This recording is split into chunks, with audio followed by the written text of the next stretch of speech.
ఒక చిన్న స్టోరీ, శ్రవణ కుమారుడి స్టోరీ తెలుసుకుందాం. శ్రవణ కుమారుడి తల్లిదండ్రులు గుడ్డివాళ్ళు అనమాట.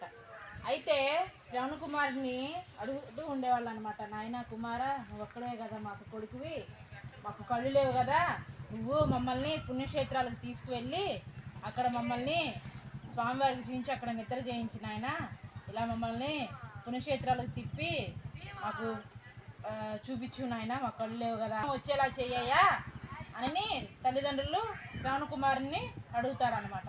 అప్పుడు శ్రవణ కుమారుడు సరే అని తల్లిదండ్రుల్ని ఒక తటాకం అంటే వాళ్ళు ఒక పుట్టలాగా చేసుకొని చెప్పేసి ఒక తాడు కట్టుకొని తల్లిదండ్రుల్ని ఒక ముందు తండ్రిని వెనక తల్లిని కూర్చోబెట్టుకొని ఒక నీళ్ళు ఇంతకుముందు చెరువుల దగ్గర తీసుకెళ్ళి పెట్టుకొని తల్లిదండ్రులను ఇలా పుణ్యక్షేత్రాలకు తీసుకెళ్తూ మళ్ళీ తీసుకొస్తూ ఉండేవాడు అనమాట. అయితే ఒకరోజు ఏం జరుగుతుంది, అడవి మార్గ మధ్యలో వెళ్తూ ఉండగా వీళ్ళకి మంచినీళ్ళు అవుతాయి అన్నమాట. అయితే కోసల దేశాన్ని పరిపాలిస్తున్న దశరథ మహారాజు కూడా అడవిలోనే సంచరించి వేటాడుతూ ఉంటాడనమాట. దశరథ మహారాజు గారికి ఆయనకి బాగా బాణ విద్య తెలుసు అనమాట. ఆయన ఇక్కడ ఉన్న అంత దూరంలో కూడా ఏ జంతువు వస్తుందనేది ఆయన కనిపెట్టగల శక్తి ఉందన్నమాట. అయితే ఈ శ్రవణ కుమారుడు ఒక చిన్న కుండ తీసుకొని చెరువులోకి వెళ్ళి నీళ్లు ముంచుతూ ఉంటే అక్కడికి ఏదో ఒక జంతువు వచ్చిందని చెప్పేసి తన బాణం వేసి తన బాణంతో శ్రవణ కుమారుడిని కొడతాడనమాట. అప్పుడు అది శ్రవణ కుమారునికి గుచ్చుకొని అక్కడ ఆయన కొనవిపురితో కొట్టుకుంటూ అమ్మ అయ్యా అంటూ ఉంటాడు శ్రవణ కుమారుడు. వెంటనే దశరథ మహారాజు గారు ఏదో జంతువు మరణించిందని చెప్పేసి త్వరగా వెళ్ళి చూస్తే ఇక్కడ శ్రవణ కుమారుడు పడి ఉంటాడనమాట.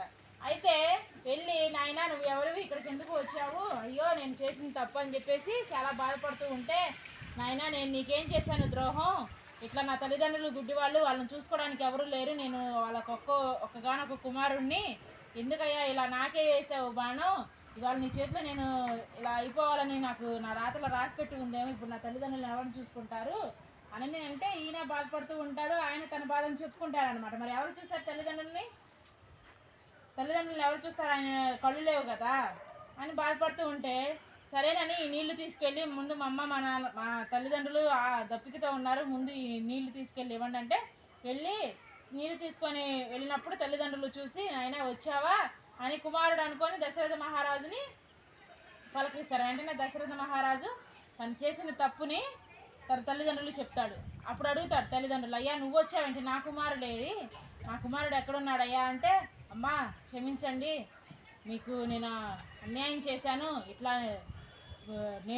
చెరువులో నీళ్లు ముంచుకుంటుంటే అక్కడ ఏదైనా జంతువు వచ్చిందేమో, నన్ను పొరపాటున మీ కుమారుడికి నా బాణం తగిలింది, మీ కుమారుడు మరణించాడు, మిమ్మల్ని నేను చేసిన తప్పుకి మిమ్మల్ని నా రాజ్యానికి తీసుకెళ్ళి మీకు ఏ ఇబ్బంది లేకుండా చూసుకుంటాను, నన్ను క్షమించండి తల్లి అని ఆయన బాగా బాధపడుతూ ఉంటే, ఎందుకు చేసావయ్యా మా కుమారుని ఇలా ఎందుకు చేశావు, మాకు ఎవరున్నారు దిక్కు, మమ్మల్ని ఈ స్థితిలో ఎవరు చూసుకుంటారని చెప్పి తల్లిదండ్రులు కూడా బాధపడుతూ ఉంటారనమాట. అప్పుడు దశరథ మహారాజుని గుడ్డి దంపతులు చెప్పిస్తారనమాట. ఏమని, నువ్వు మా వయసుకు వచ్చాక కుమారా అని ఎంతో వేదన పడుతూ బాధపడతావు, నువ్వు కూడా ఇలా బాధపడుతూనే నీ చివరి దశలో కూడా ఇలాగే అవుతావని చెప్పేసి చెప్పిస్తారనమాట. ఇక్కడ మీరందరూ ఒక్క విషయం గుర్తుపెట్టుకోవాలి, మీరు ఎవరినైనా తెలిసి తెలియక ఏదైనా తప్పు చేశారనుకోండి, వెళ్ళి వాళ్ళు ఏమన్నా అననేయండి, ఒక దెబ్బ కొట్టనేయండి, తిట్టనేయండి, ముందు వెళ్ళి మీ తప్పును మీరు ఒప్పుకోవాలి. ప్రతి ఒక్కళ్ళు కూడా నేను చేసింది తప్పే, ఫలానది నేను చేశాను, నా వల్ల నువ్వు ఇలా బాధపడ్డావు, నన్ను క్షమించు, ఒక మాట అన్నేయండి, తప్పులేదు, కానీ మీరు చేసింది ఒప్పుకోవాలి. ఆనాడు ఆ శ్రవణ కుమారుడిని దశరథ మహారాజు గారు పొరపాటును చంపాడు. కానీ మనకి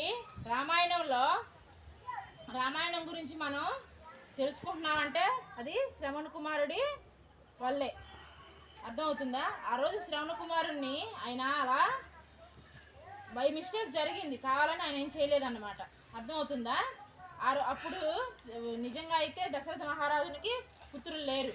ఆమె నువ్వు కూడా ఇలాగే మా దశకు వచ్చేసరికి నువ్వు కుమారా అంటూ బాధపడతావు అన్నప్పుడు దశరథ మహారాజు గారు కూడా ఏమనుకుంటారు, అసలు నాకు పుత్రులే లేరు, నేను పిల్లల కోసం ఎన్నో పూజలు హోమాలు చేస్తున్నానమ్మా, నీ శాపం కూడా నాకు వరం అవ్వాలని ఇదే నాకు దీవెనగా మారాలని కోరుకుంటాడనమాట. మీరు కూడా ఎవరినైనా తెలిసి తెలియక బాధ పెట్టి ఉంటే ఇకనైనా మీరు ఈ అలవాటుని ఇది అనేది అలవాటు చేసుకోండి. వెళ్ళి వాళ్ళకి ఫస్ట్ మీరు చేసిన తప్పుని చెప్పండి. వాళ్ళు రియలైజ్ అయ్యి మిమ్మల్ని ఏమన్నా కానీ అది మీరు వరంగానే తీసుకొని నడవాలి. అర్థమవుతుందా? భారత్ మాతాకి జై. భారత్